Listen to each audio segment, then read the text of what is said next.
Hello नमस्कार साथियों, जोहार, आदाब, सत श्री अकाल। आप लोगों का बहुत बहुत स्वागत है झारखंड एजुकेशन हब में। और इस क्लास में हम लोग झारखंड के पुराने करंट अफेयर्स का रिवीजन करते हैं। ये क्लास स्पेशली जेएसएससी सीजीएल के लिए शुरू किया गया है और जेएसएससी सीजीएल में आप लोगों से नए करंट अफेयर्स के साथ साथ पुराने करंट अफेयर्स से भी क्वेश्चंस पूछे जाएंगे। तो हम लोग नए करंट अफेयर्स के बारे में सुबह 5 बजे देखते हैं और प्रॉपर सुबह 5 बजे वाली क्लास में हम लोग झारखंड के इंपॉर्टेंट करंट अफेयर्स के बारे में डिस्कस करते हैं। यहाँ पे सुबह 7 बजे हम लोग झारखंड के पुराने करंट अफेयर्स का रिवीजन करते हैं ताकि एग्जाम में जब आप लोगों से करंट अफेयर्स से क्वेश्चन पूछा जाए तो आप लोगों को उसके बारे में पता हो। तो इसीलिए इस क्लास को आप लोगों के लिए शुरू किया गया है ताकि इस क्लास के माध्यम से आप बहुत ही आसानी से झारखंड के पुराने करंट अफेयर्स का भी रिवीजन कर पाए। तो आइए आज के इस क्लास को शुरू करते हैं और देखते हैं झारखंड के इंपॉर्टेंट करंट अफेयर्स के बारे में कि आज के इस क्लास में कौन कौन से करंट अफेयर्स हैं जिनके बारे में आज हम लोग डिस्कस करने वाले हैं। क्लास का पीडीएफ आप लोगों को हमारे टेलीग्राम चैनल पे मिलेगा, ठीक है। तो टेलीग्राम चैनल को भी आप लोग ज्वाइन करना ना भूले। डिस्क्रिप्शन में लिंक दिया हुआ है, उस लिंक पे क्लिक करके आप लोग टेलीग्राम चैनल को ज्वाइन कर ले। चलिए देखिए, आज का हमारा पहला करंट अफेयर है। झारखंड के किस शहर की निवासी समीर पांडे ऑस्ट्रेलिया में लॉर्ड मेयर बने हैं? लॉर्ड मेयर का मतलब है मेयर बने हैं, ठीक है। अब झारखंड के निवासी हैं समीर पांडे, तो समीर पांडे झारखंड के निवासी हैं, यानी कहीं ना कहीं समीर पांडे का जन्म झारखंड में हुआ होगा। हाँ जी, समीर पांडे का जन्म झारखंड में हुआ है। और ये कहां पे? तो ऑस्ट्रेलिया में क्या बने हैं? मेयर बने हैं।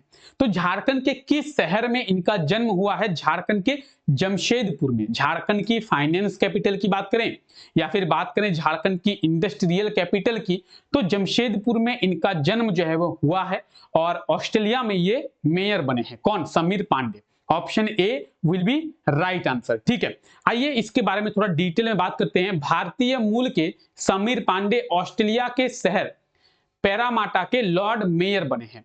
ऑस्ट्रेलिया में पहली बार भारतीय मूल का कोई व्यक्ति मेयर जो है वो बना है। समीर पांडे झारखंड के जमशेदपुर शहर के निवासी हैं। जमशेदपुर के सोनारी में इनका जन्म हुआ है, ठीक है। तो क्या क्या बातें आपको याद रखना है? ऑस्ट्रेलिया में भारतीय मूल का ऐसा पहला कोई व्यक्ति है जो कि मेयर बना है, ठीक है। कौन बने हैं? समीर पांडे बने हैं। यह है समीर पांडे। इनका जन्म झारखंड के जमशेदपुर के सोनारी में हुआ है और ये आप पीएम नरेंद्र मोदी के साथ भी इन्हें देख सकते हैं। समीर पांडे ये ऑस्ट्रेलिया में मेयर बने हैं और ऐसा भारतीय मूल का कोई पहला व्यक्ति है जो ऑस्ट्रेलिया में मेयर जो है वो बना है। तो इस चीज को आपको ध्यान में रख लेना है। आइए आगे बात करते हैं। झारखंड हाईकोर्ट के नए भवन का उद्घाटन किनके द्वारा किया गया है? तो हम लोग देखे थे कि झारखंड हाईकोर्ट के जो नया भवन है, नया जो झारखंड हाईकोर्ट का बिल्डिंग है, उसका इनॉग्रेशन किया गया। नए झारखंड हाईकोर्ट की शुरुआत की गई। तो नया जो झारखंड हाईकोर्ट है उसका उद्घाटन किनके द्वारा? इनॉग्रेशन की बात करेंगे प्रेसिडेंट द्रौपदी मुर्मू के द्वारा। ऑप्शन डी इसका बिल्कुल सही आंसर हो जाएगा। जो नया झारखंड हाईकोर्ट है उसका इनॉग्रेशन द्रौपदी मुर्मू जी के द्वारा किया गया है। ऑप्शन डी इसका बिल्कुल सही आंसर हो जाएगा। आइए हम लोग नए झारखंड हाईकोर्ट के बारे में जानते हैं। ये जो आप देख रहे हैं ये है झारखंड का नया हाईकोर्ट। आइए इसके बारे में थोड़ा समझते हैं। देखिए 24 मई को, कब? तो 24 मई को क्या हुआ? 24 मई को राष्ट्रपति द्रौपदी मुर्मू के द्वारा झारखंड के नए हाईकोर्ट का उद्घाटन किया गया। झारखंड का जो नया हाईकोर्ट है ये 72 एकड़ भूमि पर फैला हुआ है और पूरे भारत का सबसे बड़ा हाईकोर्ट है। झारखंड का जो नया हाईकोर्ट है वो पूरे भारत का सबसे बड़ा हाईकोर्ट है। अगर सुप्रीम कोर्ट से इसे कंपेयर किया जाए तो सुप्रीम कोर्ट से भी लगभग 3.5 गुना बड़ा है। इसका निर्माण रांची के ध्रुवा में किया गया 600 करोड़ की लागत से। तो आपसे अगर एग्जाम में पूछा जाए कि नए झारखंड हाईकोर्ट के निर्माण में टोटल लागत कितनी आई है, तो 600 करोड़ की लागत आई है। 2013 में सुप्रीम कोर्ट के चीफ जस्टिस थे अल्तमस कबीर, उन्होंने इसका उद्घाटन किया था, ठीक है। तो जो सॉरी उद्घाटन कह रहे हैं, शिलान्यास किया था यानी शुरुआत की थी। ठीक है, तो उद्घाटन तो द्रौपदी मुर्मू के द्वारा किया गया था और इसका शिलान्यास जो है chief justice of India Altamas Kabir के द्वारा किया गया था 2013 में। तो ये आप नया झारखंड हाईकोर्ट देख सकते हैं, बहुत खूबसूरत बनाया गया है जो नया झारखंड हाईकोर्ट है और लगभग 600 करोड़ की लागत से इसका निर्माण किया गया है। पूरे भारत का सबसे बड़ा हाईकोर्ट है ये। चलिए आगे बढ़ते हैं। झारखंड के किस खिलाड़ी को इंडियन वुमेन लीग में emerging player of the session का अवार्ड दिया गया है? ठीक है, तो झारखंड के किस खिलाड़ी को इंडियन वुमेन लीग में emerging player of the session का अवार्ड दिया गया? ये दिया गया है अष्टम उरांव को। अष्टम उरांव एक फुटबॉल खिलाड़ी है, आप लोग जानते होंगे अष्टम उरांव के बारे में, और इन्हें जो है emerging player of the session का अवार्ड दिया गया। किसमें? इंडियन वुमेन लीग में। अष्टम उरांव को ये अवार्ड जो है अहमदाबाद में दिया गया है। अहमदाबाद कहां पे है? गुजरात में है। तो ये आप ऑप्शन देख सकते हैं, option D will be right answer. Gujarat के अहमदाबाद में इन्हें ये अवार्ड से सम्मानित किया गया है इंडियन वुमेन लीग में। क्लियर है? और अष्टम उरांव, तो ये आप देख रहे हैं, यह है अष्टम उरांव। क्लियर है? चलिए क्लियर हो गया होगा। झारखंड के किस जिले में झारखंड हाई कोर्ट के एक बेंच को स्थापित किया जाएगा? तो देखिए झारखंड के सभी कोनों तक झारखंड हाई कोर्ट की सुविधा पहुंचे, इसीलिए दुमका में झारखंड हाई कोर्ट के एक बेंच को स्थापित किया जाएगा। आप बोलेंगे सर झारखंड हाई कोर्ट का एक बेंच का मतलब क्या होता है? तो देखिए झारखंड हाई कोर्ट की फैसिलिटीज अब आपको दुमका में भी मिलेगी। जो लोग साहिबगंज से बिलोंग करते हैं, जो लोग गोड्डा से बिलोंग करते हैं, पाकुड़ से बिलोंग करते हैं, उनके लिए रांची में झारखंड हाईकोर्ट आना पॉसिबल नहीं हो पाता है। अगर साहिबगंज के किसी व्यक्ति को झारखंड हाईकोर्ट में काम हो तो उनको साहिबगंज से रांची आना होगा, जो कि एक बहुत दूर पड़ जाता है। इसीलिए दुमका में झारखंड हाईकोर्ट के एक बेंच को स्थापित किया जाएगा, जाकि दुमका में भी झारखंड हाईकोर्ट की फैसिलिटीज मिलेगी। तो जो लोग देवघर से है, जो लोग दुमका से है, जो लोग पाकुड़ से है, साहिबगंज से हैं, वो लोग दुमका में ही झारखंड हाई कोर्ट की फैसिलिटीज ले सकते हैं। ठीक है, तो दुमका ऑप्शन डी इसका बिल्कुल सही आंसर हो जाएगा।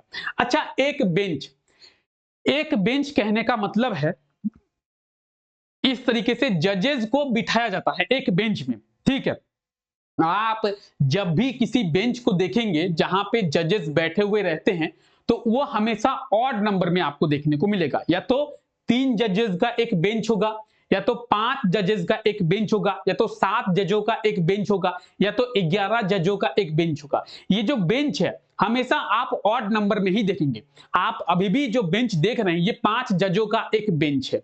ठीक है, तो कई बार आपके मन में आता होगा कि सर आखिर ऑड नंबर में ही जजों का बेंच जो है क्यों रखा जाता है? क्योंकि अगर जजों में फैसले को लेकर असहमति हुई तो एक जो है मेजोरिटी मिल जाएगी। आप बोलेंगे सर मतलब इसको सजा देना है और दोनों में से किसी एक को सजा देना है, ए को या बी को। इन दोनों ने कहा कि ए को सजा देना है और इन तीनों ने कहा कि बी को सजा देना है, तो मेजोरिटी बी की बनी तो बी को सजा मिलेगा। यानी अगर ऑड नंबर रहेगा तो मेजोरिटी मिल जाएगी। अगर इवन रहेगा, यही अगर 6 रहता तो 3-3 डिवाइड हो जाता, अगर 8 रहता तो 4-4 डिवाइड हो जाता, अगर 4 रहता तो 2-2 डिवाइड हो जाता, लेकिन मेजोरिटी नहीं मिल पाती। तो मेजोरिटी में डिसीजन को लेने के लिए ही हमेशा ऑड नंबर में जजों का जो बेंच है वो स्थापित किया जाता है। इस चीज को आप लोग समझते होंगे। ठीक है, आइए आगे बढ़ते हैं। झारखंड में स्थित उत्कृष्ट स्कूल को अब किस नाम से जाना जाएगा? झारखंड में स्थित उत्कृष्ट स्कूल यानी एक्सेलेंस स्कूल को, अभी कल के ही क्लास में हम लोग बात किए थे कि मुख्यमंत्री हेमंत सोरेन जी के द्वारा झारखंड में 80 एक्सेलेंस स्कूल का उद्घाटन किया गया है, 80 उत्कृष्ट विद्यालय का।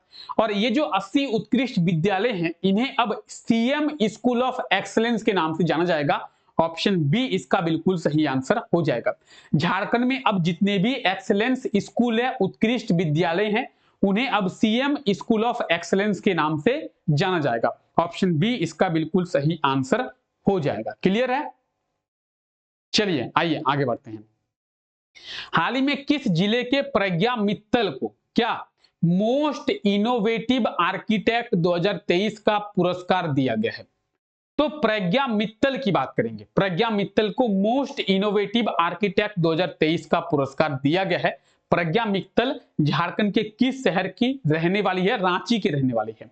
ठीक है, प्रज्ञा मित्तल जो कि झारखंड के रांची की रहने वाली है, इन्हें मोस्ट इनोवेटिव आर्किटेक्ट 2023 का जो पुरस्कार है वो दिया गया है। तो इस चीज को आपको ध्यान में रखना है। क्लियर है? क्लियर है? चलिए, प्रज्ञा मित्तल की बात करेंगे तो ये आप जो ब्लैक ड्रेस पहने हुए देख रहे हैं, यह है प्रज्ञा मित्तल और मोस्ट इनोवेटिव आर्किटेक्ट का इन्हें पुरस्कार जो है वो दिया गया है। आगे बढ़ते हैं। झारखंड में कितने अटल मोहल्ला क्लिनिक को खोला जाएगा? अटल मोहल्ला क्लिनिक खोला जाएगा झारखंड में। ठीक है, अटल मोहल्ला क्लिनिक होता क्या है? तो देखिए, अटल मोहल्ला क्लिनिक जो है ज्यादातर ग्रामीण स्तरों में खोला जाता है। ग्रामीण क्षेत्रों में लोगों को चिकित्सा सुविधा देने के लिए अटल मोहल्ला क्लिनिक खोला जाता है। ये जो अटल मोहल्ला क्लिनिक है ये बहुत छोटा होता है, ज्यादा बड़ा नहीं होता है और लोगों को बस चिकित्सा सुविधा देने के लिए, ठीक है, इसे खोला जाता है। इसे बहुत हाईटेक लेवल पर डेवलप नहीं किया जाता है। झारखंड में 140 नए अटल मोहल्ला क्लिनिक को खोला जाएगा। ऑप्शन ए इसका बिल्कुल सही आंसर हो जाएगा। आप बोलेंगे सर क्या झारखंड में अभी अटल मोहल्ला क्लिनिक है? हाँ जी, झारखंड में अभी 88 अटल मोहल्ला क्लिनिक है। 140 अटल मोहल्ला क्लिनिक को और खोला जाएगा, तो यानी 228 अटल मोहल्ला क्लिनिक जो है अब हो जाएंगे। ठीक है, तो एक ये आप आर्टिकल देखिए, झारखंड में 140 अटल मोहल्ला क्लिनिक को खोला जाएगा। ठीक है, चलिए आगे बढ़ते हैं। हाल ही में राज्य के किस शिक्षण संस्थान के प्राचार्य को, यानी कौन से एजुकेशनल इंस्टीट्यूट के प्रिंसिपल को आइकॉनिक बुक ऑफ रिकॉर्ड से सम्मानित किया गया है? तो आइकॉनिक बुक ऑफ रिकॉर्ड के सम्मान से आईएचएम के प्रिंसिपल है, इन्हें सम्मानित किया गया है। ठीक है, ऑप्शन ए जो है इसका बिल्कुल सही आंसर हो जाएगा। देखिए, institute of hotel management IHM कहां पे है? रांची में है और इसके प्रिंसिपल है डॉक्टर भूपेश कुमार। डॉक्टर भूपेश कुमार को आइकॉनिक बुक ऑफ रिकॉर्ड से सम्मानित जो है वो किया गया है। ये आप देख रहे हैं डॉक्टर भूपेश कुमार, जो कि आप सूट बूट में देख रहे हैं, ब्लू सूट पहने हुए हैं, यह है doctor Bhupesh Kumar. Institute of hotel management IHM, ठीक है, इंस्टीट्यूट ऑफ होटल मैनेजमेंट के प्राचार्य हैं, प्रिंसिपल हैं, इन्हें जो है इस सम्मान से सम्मानित किया गया है। आइए, झारखंड के किस जिले में 4th national road skating championship की शुरुआत किया गया है? 4th national road skating championship, इसका जो शुरुआत है या फिर इसका जो आयोजन है वो रांची में, और रांची में ऐसा पहली बार हुआ है जब नेशनल रोड स्केटिंग चैंपियनशिप का आयोजन किया गया है। ऑप्शन ए बिल्कुल सही आंसर हो जाएगा। ठीक है, रांची में पहली बार नेशनल रोड स्केटिंग चैंपियनशिप का आयोजन किया गया है, तो इस चीज को आपको ध्यान में रखना है 1 जून से। तो 4th national road skating championship कहां पे? रांची में। कब से?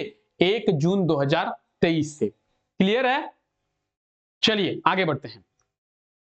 झारखंड सरकार के द्वारा साइंस का प्रचार प्रसार करने के लिए कितने मोबाइल साइंस एग्जीबिशन बस को चलाया गया है?